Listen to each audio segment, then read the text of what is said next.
Hey, this is Troy Taylor with the Championship Football Coaches Clinic podcast, sponsored by Reps, VR, First Down Playbook, Rack Coach, Tip of the Spear, the Top Hopper, Sports Workbook, Next Pick, and we are streaming on the Sideline Sports Network. Sideline Sports Network, you're the best. We got Coach Mills on tonight. Coach Mills is on his way back from Alabama. Coach Mills, we've been discussing recruiting. We've been discussing college camps.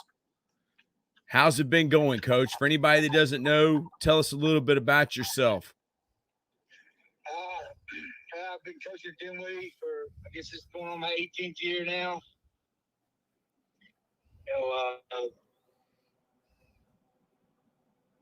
Before there, I was at Rockbridge County in 2000 to 2004, and been at Dinwiddie ever since. And, had a lot of, been blessed to have a lot of really good players, a lot of good assistant coaches, have some success. Just trying to keep it rolling. All right, great, Coach. So how many different camps have you been to this off season?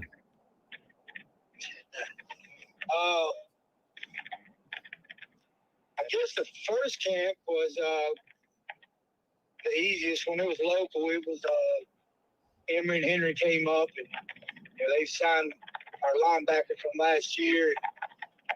We were able to get down to that, get up to that, head there at the sport.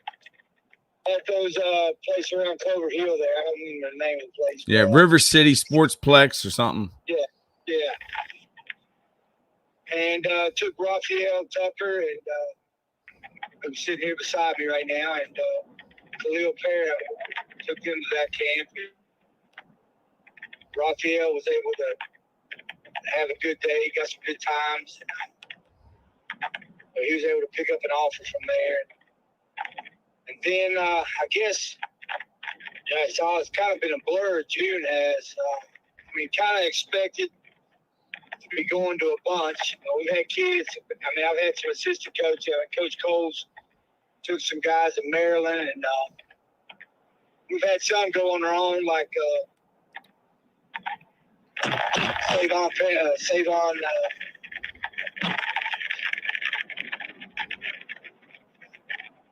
Our linebacker, Savon. Coach, you can just call him his number, Coach. I know you call them by their numbers. Savon was able to go visit a few of the schools that had offered him. I know he went to the Navy, and he had his official at Coastal last weekend. He went ahead and committed to those guys. He really loved it down there. So I can't imagine why anybody wouldn't want to let go to Myrtle Beach or an official. It seemed like a good time. Mm-hmm.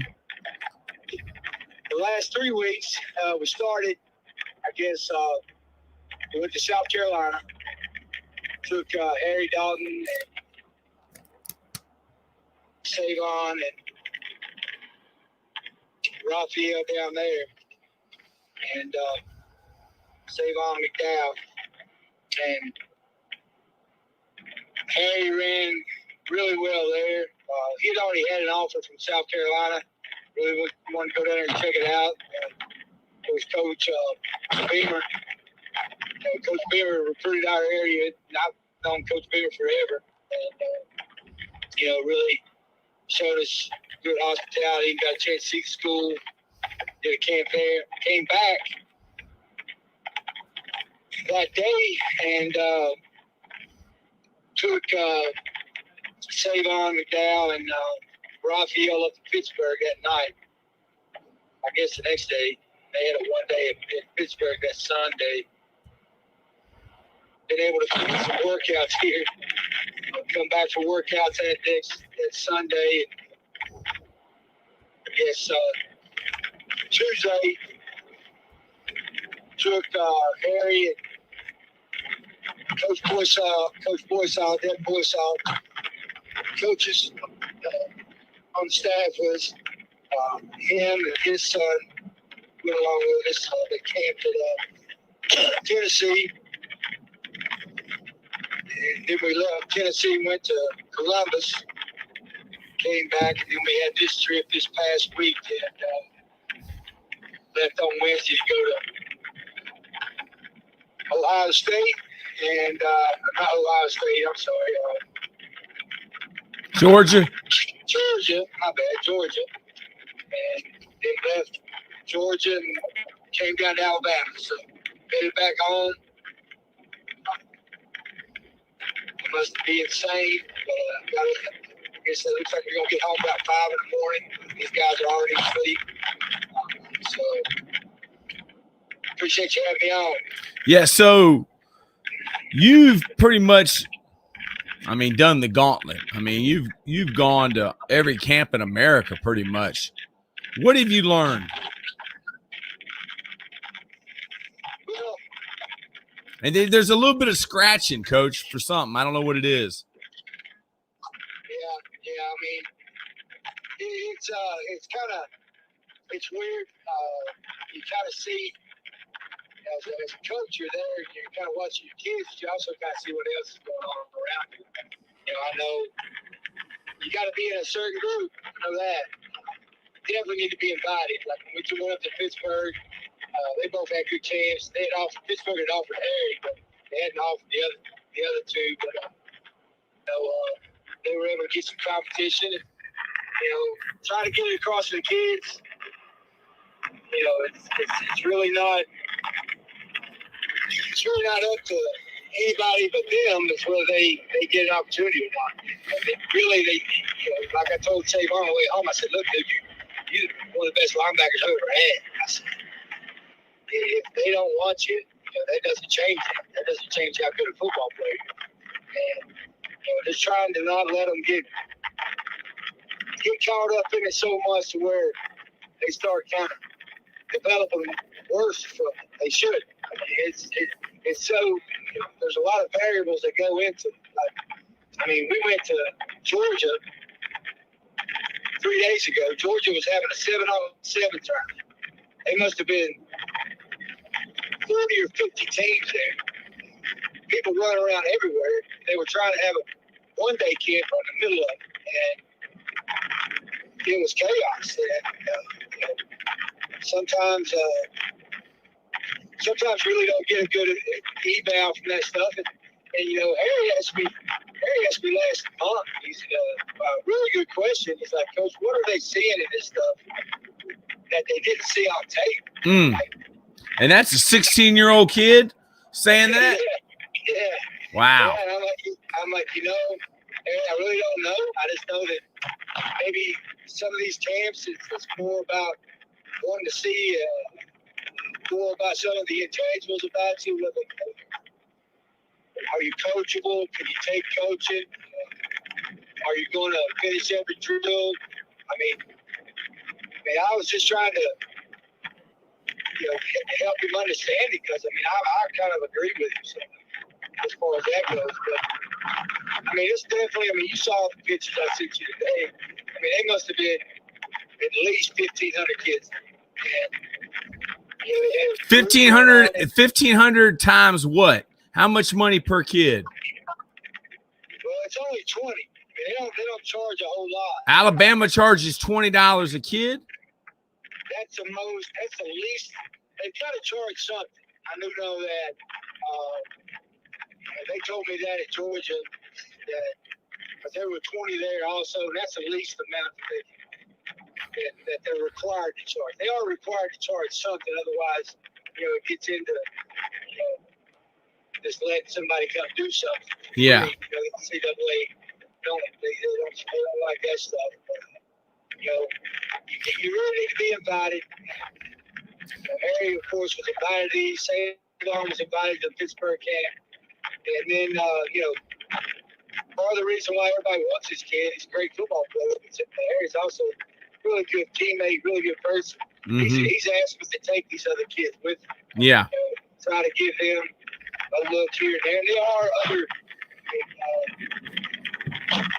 the other guys that I've been taking, they're not Power 5 guys, but there's some other schools that are there. I know that South Carolina, Happy State was there, MTSU was there. There are several schools there. And, kind of lower on the tier than the SEC. And, it's an opportunity for those guys. You definitely want to be invited. There's definitely two different groups. I would say probably three different groups. You got the group that they're really watching, that they're really testing and evaluating to see whether they're going to get an offer. You got some that they say, maybe, and then you got some that are just paying their money and, they're just there. And, it's sad because, I think spend a lot of time over there comparing all the time. Some of these camps, I'm able to finagle a list that they give the smaller colleges, kind of pretend to be one and kind of wonder how they feel. But, some of these parents, they need to chill. They need to. What have you seen? What have you seen from parents? What would you say to parents? What would you say if you could talk to those parents that you've seen over these last 3 weeks? Like, what would you coach them up on? Well, don't take your kid to a Power 5 camp and then try to coach you from the sideline. Are you kidding me? But he's yelling at his kid, telling him to do this and that. And, I've had college coaches that I've had conversations with. I got a pretty good relationship with these guys over the years. They're like, some of these parents, they don't stop.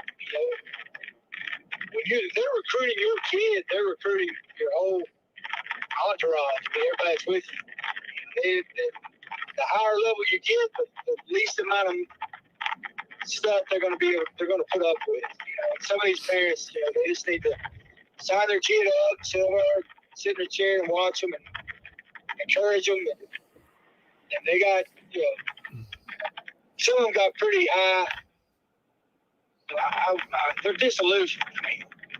Kid's 5'7", 235 pounds.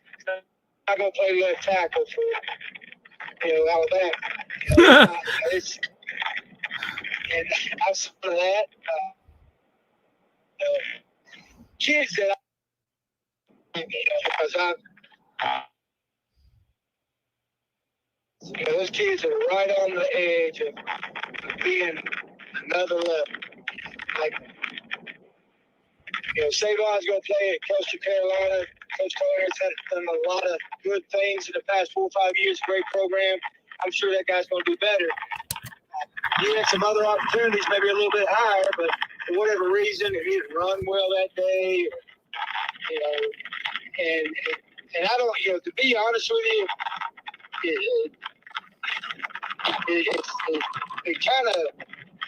it's not an exact science.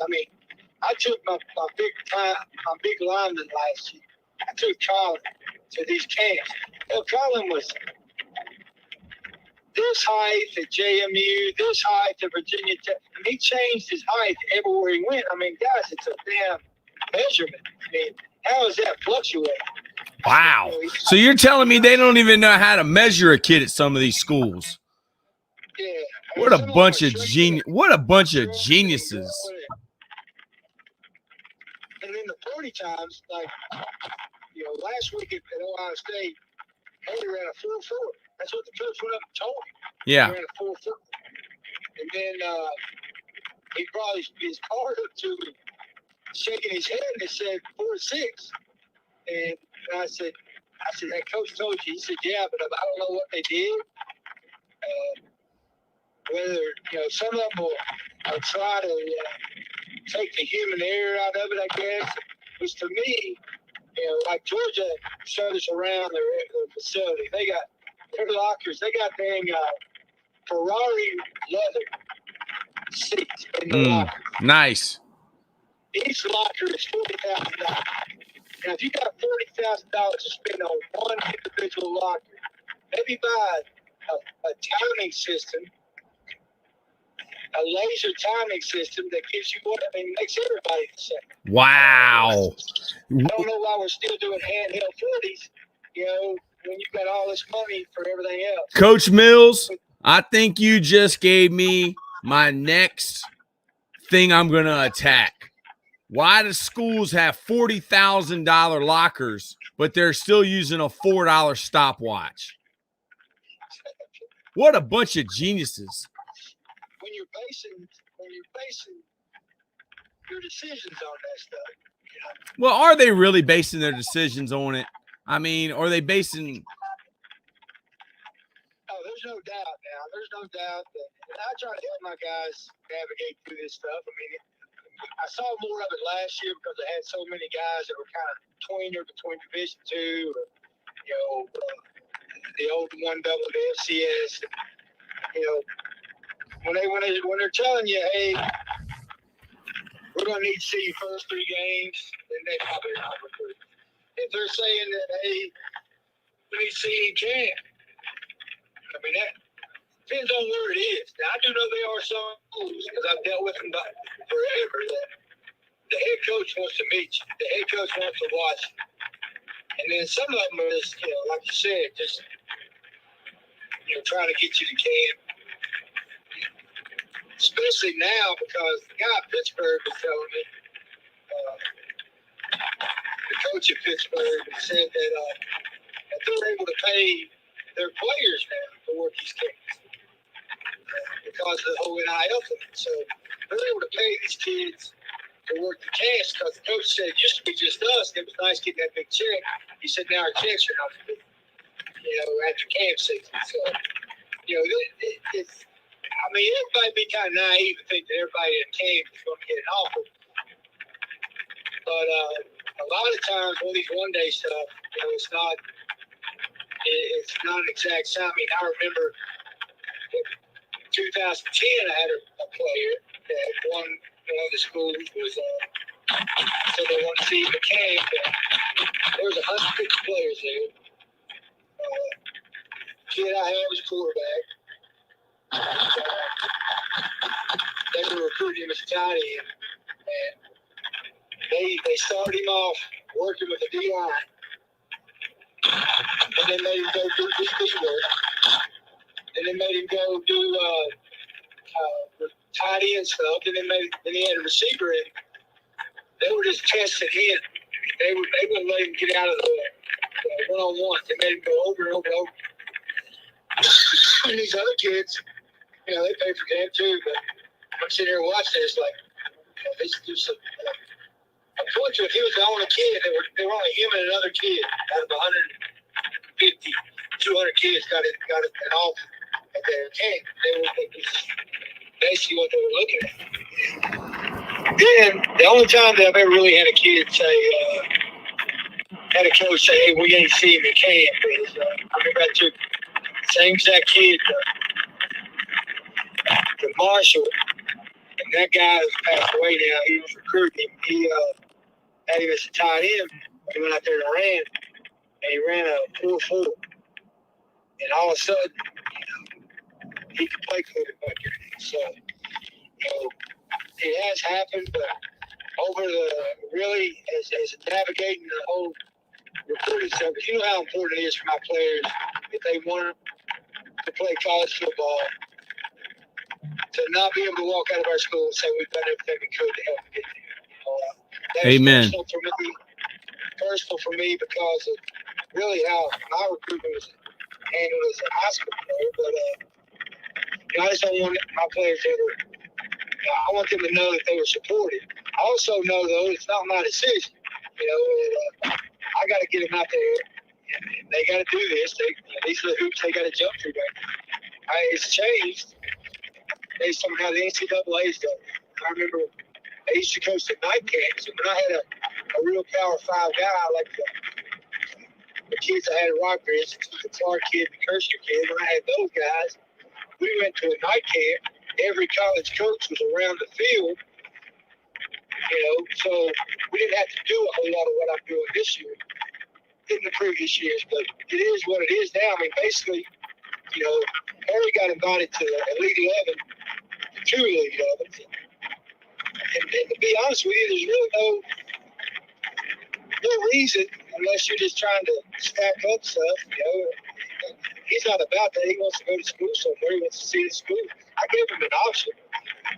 He chose not to do it. He's like, nah, he said maybe next year. He said, I want to go to this one so I can see these schools. Mm-hmm. So, that's basically what June's been like. We're coming home. We're leaving for Farron Monday morning for team camp. And shoot the season comes. But it's just really something you got to do. But like I said, I don't know. I couldn't tell you why they did it. Like, I had schools that's asking for the kid to camp. He's already been to the camp. Now, they got everything filmed at these things. So, they got so many cameras around that they got a chance to see whatever they need to see, I guess. Mm-hmm. So the issue I have with some of these coaches are the ones that are going around telling kids, we need to see you at camp. We need to see you at camp. We need, coach, can you get them to camp? And then they have no interest in the kid. They're just trying to get his money. Have you experienced that? Well, yes, I have. In the last few years, I've been kind of protective of it. So I didn't really. I'll tell them straight up. They're just trying to get another 150 from you, or whatever it is. I don't know that. The most important thing is kind of like the relationship with the coach, but also, it's kind of like what we dealt with at Georgia. Coach Schumann and I have a good relationship. I've already dealt with him. I know him. I don't know the running back. The running back coach, I think this might have been just put on him. You know how it is when one kid gets an offer. When he gets an offer, and it's a pretty big offer, he starts opening eyes, then all the other ones jump in. Sometimes it's that first offer that really matters the most because the rest of them kind of wait and see. Yeah. I'm really appreciative of our in-state colleges because they've really offered my kids, and I've told my guys, I told them that you need to really show those guys love because if they hadn't got those offers, I don't know, maybe, but I would think if I was in Indiana, and I want to know why Virginia Tech or UVA or JMU, why they're not offering. Yeah. These in-state offers are important. Yes. I'm never going to tell my players where to go, but I tell them not to burn bridges with our in-state guys because, now with the transfer portal and everything else like it is, you make sure you keep those doors open, if you're not going there. But I think it's important for our state. Those guys are going to be, if they're trying to recruit our state, for us to kind of really consider, because that's just going to make football in our state better. But also, they're going to have to come in Dinwiddie every year. They're going to have to come in Dinwiddie every single year. And, it's where, Ohio State literally, they called the coach. Coach Alfred told him, you need to fly out to Dinwiddie to see his kid. He had never seen that guy. You know what about it? Yeah. That's the first time we've seen those guys.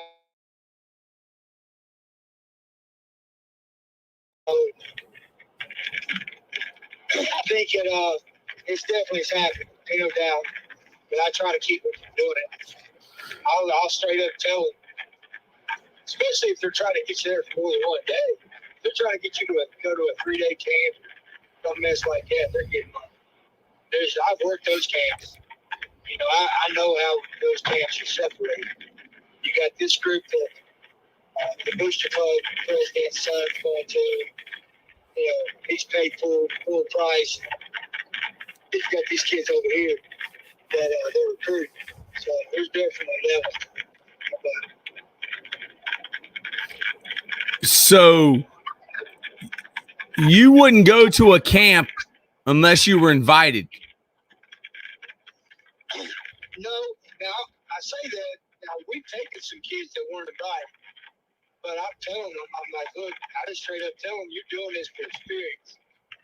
You're doing this for to develop relationships that maybe will help you down the road. Most of them been underclassmen, and I also told them, hey,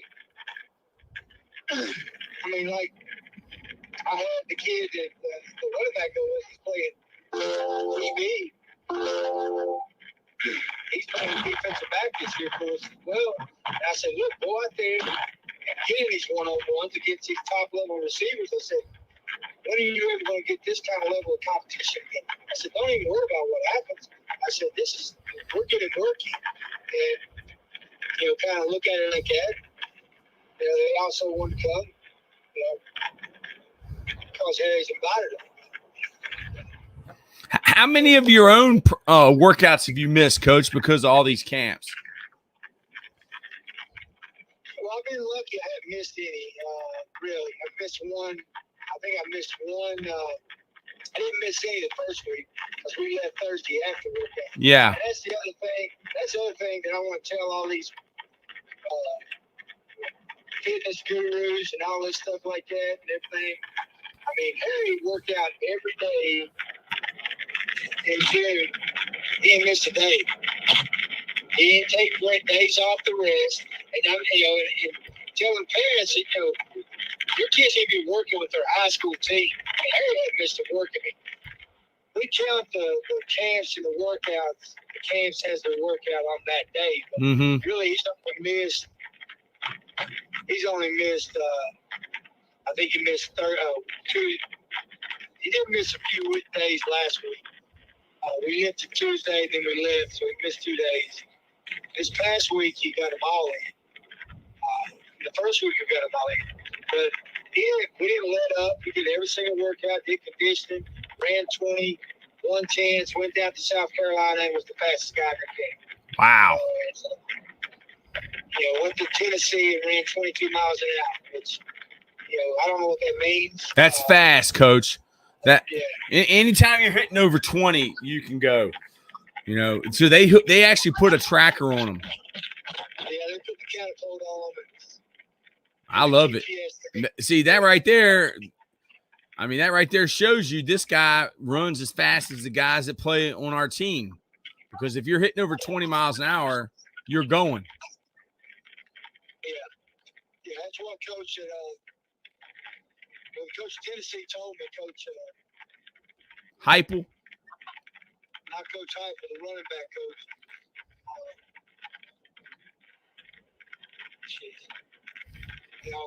Yeah, it don't matter, Coach. The running back coach at Tennessee. He told me, he said, his kid's an SEC running back. He said, yep, I called that, Coach. I said he was a SEC, ACC tailback when I saw him as a freshman. Yeah. So he is everything that he's billed to be. And, you know, he's got the best coach in Virginia coaching him. I mean, what advice would you give parents out there? Like, Coach, I talked to this guy today. He's got a rising freshman son in the 7.57, and his son's like 5'9", 270-pound offensive lineman, so he must not be built very good. But he's asking me about all these camps and offensive line. I mean, what advice would you give that guy? Depends on what the intention is. If your intention is for him to go get work, to learn how to be a better offensive lineman, and you're going to a camp that is doing that, that's fine. But, if he's 5'7", 200, more likely he's going to be a Division III football player if he gets an opportunity. And look, I played Division III. Yeah. And but he said he wants to be a D lineman, coach. I told him I want a Ferrari. Yeah. You got to educate the parents on the intangibles and how fast they got to be to do this. Looking at the positions, but as far as what the measurements are looking at, how fast are they running? Yeah, that's what I told him. I said they got to be able to run, man, to be a D lineman. Yeah, we got every kid on our roster, on our defense runs under a 5. Yeah. They can't play defense for me if they run under a 5. Mm-hmm. If they run over. We don't have a single kid. Every one of them are in the field because it's about speed with us. I mean, one, you got to be playing for your high school. Two, don't be talking about recruitment stuff like that when you're in the 7th or 8th grade. Ain't nobody going to a JV game to scout a kid. Three, if you're paying all this money out here to go tell this person that, hey, you coach my kid up, all these gurus out here that charge a lot of money, and you're paying them, sure they're going to tell your kid this. So you get that money back. They're going to keep telling you that. But I think you got to be honest with them. If they get a chance to play Division III football, like I said, when I played, anybody can come out there. Now you got to make a roster for Division III. You got to have a roster spot. Yeah. We had 150 players at Henry High. We had 100 freshmen. We had freshmen that I don't know. Coach Weicker knew their name. Ever. And now you got to get a spot. So it's so hard to get a chance to play college football at all that if you get an opportunity, you take it. Be realistic about what level you can play at. Based on your speed, based on your size. And if you're not starting for your high school football team, you're not playing college football. Some of these parents, they don't get that. It ain't about the high school coach. They need to be the best teammate they can be, work their tail off, and try to put the best product out on the field, play for their teammates, and have success. I I can't tell you. I can tell you this: when I first got to Dinwiddie and we were 1-9, and they had won 4 games before I got there, we didn't get no love. Nobody came to our school. Mm-hmm. Nobody. The only thing that we got going for us, I think one of the college's secretary called me and said, "Hey, y'all got any players?" No college coach stopped in. You got to win. You got to have success. If you're 1-9 and you're saying you got 3 D1 players, but you want the coach to come and look at them, and something ain't messing right there. They're going to go to places that they're having success, and that's what I tell my players all the time. I said, y'all just need to work hard, do what you got control over, win games, everybody will get love. That's what I told those guys last year. They were some of them were concerned. I don't know if they were or not, but they haven't got a whole lot of attention. We're going to everybody. Last year we went to Kansas. We went to Virginia Tech. We went to JMU. We went to ODU. We went to UGA. We went to all these one-day camps. Ain't nobody getting no love. And, slowly, I said, y'all just got to do what you got control over. You keep winning, people are going to take notice. And slowly but surely they started picking up those offers. It's going to happen in tiers. If you're a junior right now, you're not getting a D1 offer if you hadn't already got one. And just be honest. If you're going to be a senior this year, that really happens. I'm talking about a Power 5 Division 1 offer. Now you might get a lower level, and then all of a sudden the Division 2 schools start jumping in there. and then the Division III schools. And then all those guys started coming in late with us last fall. And we got, 11 out of 13 of our seniors had an opportunity to play college football. That's great. And, they just got to keep plugging away to not get all caught up in it. Mm-hmm. And they got, 2 years ago, it's, I tell you, if you really want to hear somebody, tell the truth about this recruiting stuff, Tony, on one of Tony's podcasts, and I've heard the message several times, but, Tony was top recruiter in the South 2 or 3 times, and, he told the story when he was at Auburn. They had a kid that was like a 2-star. All right, this is for all these people that won all these stars. Okay, kid was a 2-star. He was some kind of legacy Auburn alumni who was donating a lot of money or whatever else they had to offer him. So they call up rivals and say, "Hey, can you throw some stars at this kid?" Yeah. He goes from a 2-star to a damn 4-star overnight. And played a football game. All that stuff, really, really doesn't mean a whole lot. And then we had an issue with, I'll name these guys because I told him I was going to, but West Virginia, one of them, I think it's West Virginia, what's the name of that school? West Virginia what? State? West Virginia State? What color is their uniforms? Yellow and black? Yeah. Bumblebees or? Yeah. Yeah, what is it? No, not the one that did that to Britain. Yeah, the Yellow Jack. They were coming through. Quarterback was coming through. They were coming through, and quarterback coach came in there, and he's now at Virginia Tech, and had a good visit with Brendan and everything, and they offered him. That kid got him that night, and he was supposed to go up for his official visit. Yeah. He thought this is basketball season. Basketball season just started. I was at a basketball game. I came up to Brendan, and I said, "Are you ready for your visit on Friday?" He said, "Coach, I can't get the guy to return my phone." He said, "I don't know what to do, where to go." He said, "We're trying to get some kind of schedule." And so I called the guy up. Well, he's already gone. He's left that school and went to another school.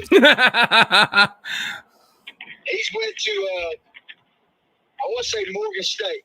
He's not at Morgan State no more. He's somewhere else. But he's like, "Hey, I apologize. I don't." He said, "It doesn't look like the coach is going to honor it." And the head coach was still at West Virginia State. He was still there. So I know the guy, and I called him up. I said, "Dude," I said, "what's going on?" And he's like, he said, "Well, we just didn't feel like he fit the mode or whatever." I'm like, "You guys offered him. So why did you offer him?" I said, "All I'm looking for, Coach, is the truth." I said, "I don't care how hard, whatever you think, it's up to you guys to offer it. Yeah. This is you." I said, "All I need you to tell us the truth." I said, "We're big boys. We can handle it. If you got some productive feedback, hey, we're all ears." I said, "But, don't be keeping stuff back from us. Or don't be bullshit. To be honest with you, don't be blowing smoke at us." And he's like, "Well," he said, "We decided that we just didn't really want to bring him in." And I said, "Well, then call and tell him." I said, "You guys didn't even give him the benefit of this kid's hanging around, not not going on other visits. Yeah. I think he's going to go here and take this off. And he's like, well, he said, I figured he'd and this is the most gutless thing I've ever heard anybody say. He's like, I figured he'd understand that when we quit calling. I'm like, how? Like, there's no integrity in that statement at all. These are kids that work their tails off. You know, put in 12 hours a week during the off season, no more. Go to all these camps. 12 hours, Coach. I think it's a little bit more than 12. That's 20 hours in the off season. And they're like, you know, I'm just going to post the kid because I don't have the backbone to call and tell a kid the truth. You know? Oh, so pretty much it's one of those things when the girl stops responding to your phone calls or she stops returning your text messages, you're supposed to figure it out. Instead of the coach calling you and saying, hey, coach, we filled up, man. We can't take them. I'm sorry. How would you have felt then, Coach, if he would have called and said, Coach, I'm sorry, but we don't have no more room? At least he had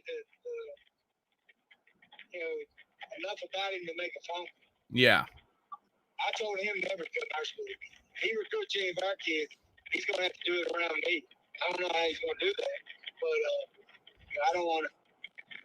And I guess another big thing I tell parents about recruiting is go where, and it's what I'm telling all my players, go where they love you. Yeah.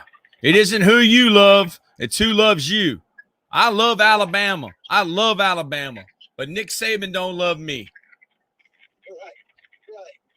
I mean, I've had kids that hang around. I had one that he's had a really good career, but we were kind of we went to the state championship game that year. There weren't a whole lot of visits going on. And I kept telling my kids, going on your visits and you decided yet. He was kind of holding on. That's another thing they'll do. And when they got a list of kids on the board. They got 24 graduates, 25 graduates, 26 graduates, and they got a list. And some of those guys already have offers. And there's a pecking order in that list. And if they've offered you, you need to ask them: is this a committable offer? I ran into one of my old coach's son, who had his son up in Tennessee. And he's from Florida. He told me that Central Florida has offered 1,500 players in the 25 class alone. 1,500. Oh, Coach, we got George Majors here. George Major is saying no accountability by the college coaches happens way too often. Oh, yeah. So, and they'll string a kid along like they did this kid. It was a coach at Syracuse, not there anymore, but he was recruiting our school. They're like, oh, we love you. We got to see this and that. And we're waiting on this. Basically meant we're waiting to see if these other two guys that we've offered that are ahead of you are going to commit. And if they don't, then, hey, we may give you some money. But he lost like 14, 15 offers. Because I asked him at one point, hey, where you want to go? We got to do something, dude. We're getting late in the game. And he said, I want to commit to Wake Forest. Wake Forest had offered him when he was a sophomore. Been keeping up with him, all this stuff. I called them up and like, Coach, we got nothing. We're nothing but done. And I one by one went through 15 offers that he had and called every coach. I was up in Nashville at the seminar, at Tony Franklin's seminar. I left the seminar, just started calling coaches. I called JC. JC was at Marshall. He's like, dude, he said, we loved him. We thought he was big time. So we took this kid that was in state And that's the only spot we had. He said, I can't go back and tell this kid that we were sending his offer. I said, we got to go to his, like, he's 20 miles down the road. We can't do that. Yeah. You know, so if you got someone that you love, that loves you, this stuff ain't going to change in the middle of December and January. Yeah, and coach, it's like the prom.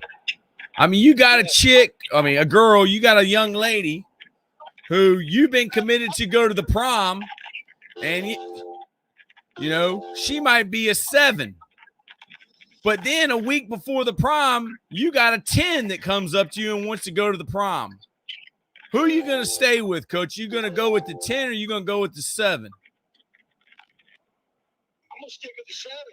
7's the pinnacle. 7's going to still be there. That's right, coach. 10 to 10, and I've had this happen. I've had it happen where, you know, they loved you enough to offer you, love enough to bring you in. They didn't love you enough to really invest in you, put you out there, give you a chance. You know, it's like you were always going to be playing a step, you know, kind of 2 or 3 pegs behind somebody else. Yeah. And I had a kid, this happened way early in the game, but when I was in Florida, I was an assistant, I was defense coordinator. I had a nose guard that I moved to nose guard from linebacker.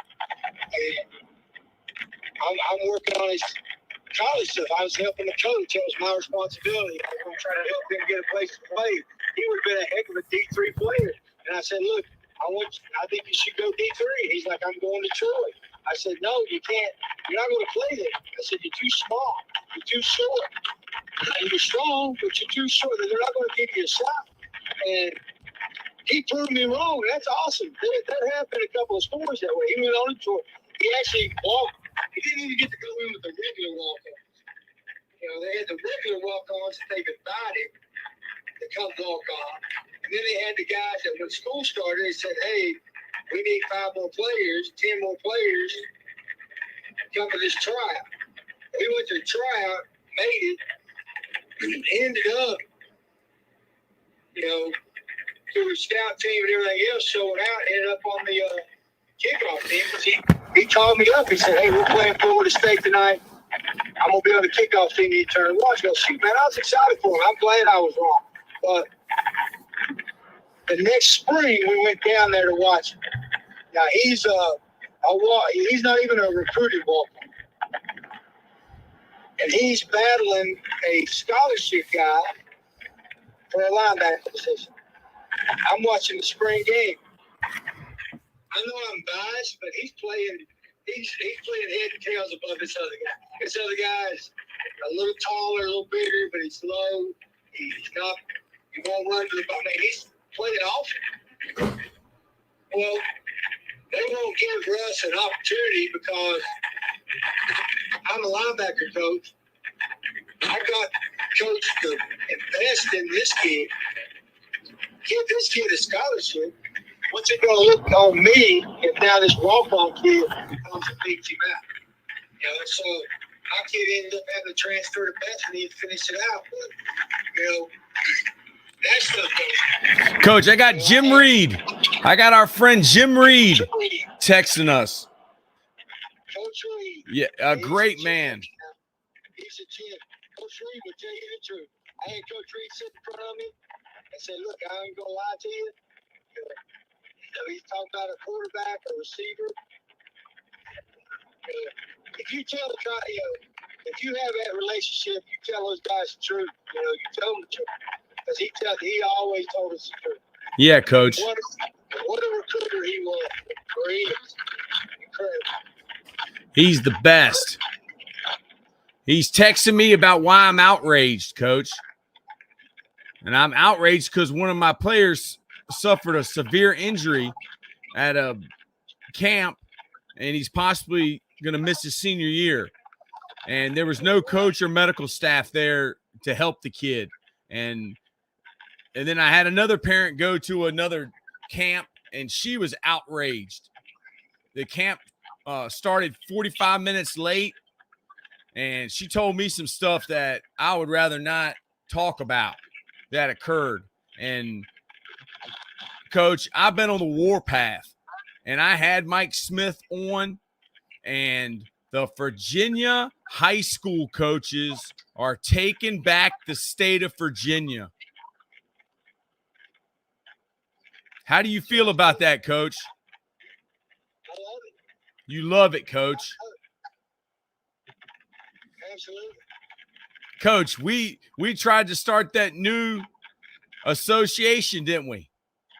But now we got a voice. Remember before we had that Twitter? But now all these people are watching my Twitter. And, Coach, you've gone viral on Instagram. Did you know that? What? You went viral on Instagram. What are you talking about? Do you I remember? didn't know that. Yes, you did. I think you've got over 30,000 views. It's a part of the first podcast we did when they asked you who was the best coach that you've ever. When you told you stole my secret. Yeah, Coach, all these kids from Dinwiddie and all these kids from all around Virginia are arguing. They're arguing about who's got the best team and Riverheads and Dinwiddie and this team and that team. I went on there. I was like, this is a joke. Like, I mean, the boys know about it, Coach. You went viral. Yeah. On Instagram, everybody's arguing, and it's a joke. I mean, they're talking about me. Like, come on. The only thing that I won was Gene Steratore, Coach. Gene Steratore, the NFL referee, named me the most penalized coach in the history of football at any level. No way. Oh, yes. Get the boys to show you. I'm pretty sure they've seen it. Gene Steratore, Coach. Yeah, you sent it to me.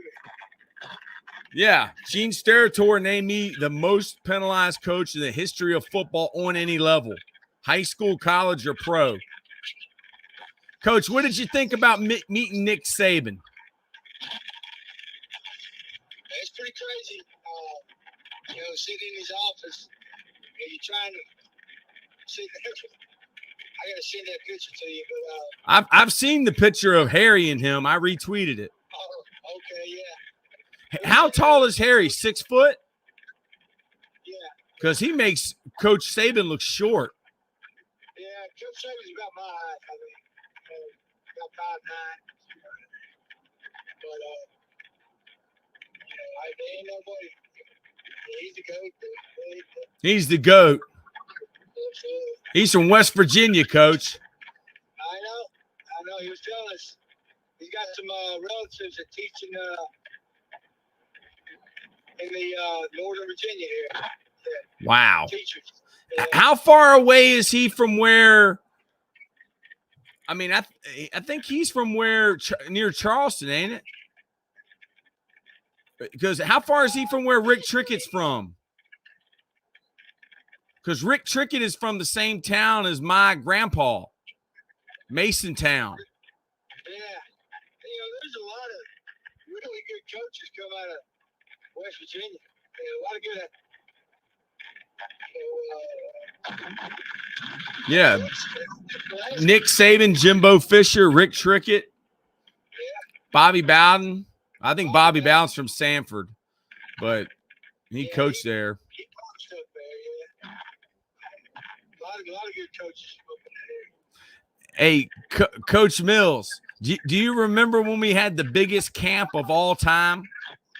I mean, not the biggest camp of all time, because you just went to a camp that had 1,500 kids.